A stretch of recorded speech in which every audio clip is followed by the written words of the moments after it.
سندوقی دراوی نێودەوڵەتی و بانکی جیهانی هەردووکیان لە ساڵی 1944 دامەزران بە مەبەستی گەشەپێدانی بازاڕی ئازاد و چاودێریکردنی ئابووری جیهانی بە شێوەیەک کە لە بەرژەوەندی وڵاتە هەر دەوڵەمەندەکانی جیهان و بەتایبەتیش وڵاتە یەکگرتوەکانی ئەمریکا بێت. وڵاتان لە سندوقی بازرگانی جیهانی بە پێی قەبارەی ئابووریان مافی دەنگدانیان هەیە نەک بە پێی پێویستی گەلەکەیان. بۆ نمونە وڵاتە یەکگرتوەکانی ئەمریکا لە 105 کۆی دانیشتوانی جیهانە کەچی لە 107 دەنگەکانی لە ناو IMFدا هەیە.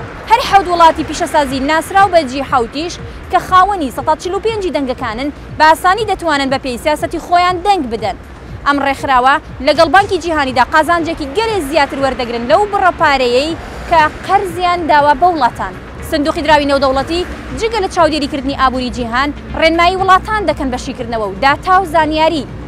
لە دوایین راپۆرتیدا ڕایگەیاندووە لە ماوەی ئەم ساڵدا دابەزینی نرخی نەوت زیانی زیاتر لە 360 میلیارد دۆلاری لە وڵاتانی ڕۆژهەڵاتی ناوەڕاست داوە. هەر بەپێی راپۆرتەکە ئەگەر دابەزینی نرخی نەوت لە بازاڕەکانی جیهاندا بەردەوام بێت و نرخی بەرمیلێک لە دەوروبەری 50 دۆلار بێت ئەوە لە 5 ساڵی داهاتوودا پارەی یەدەگی زۆرینەی وڵاتانی ناوچەکە نامێنێت.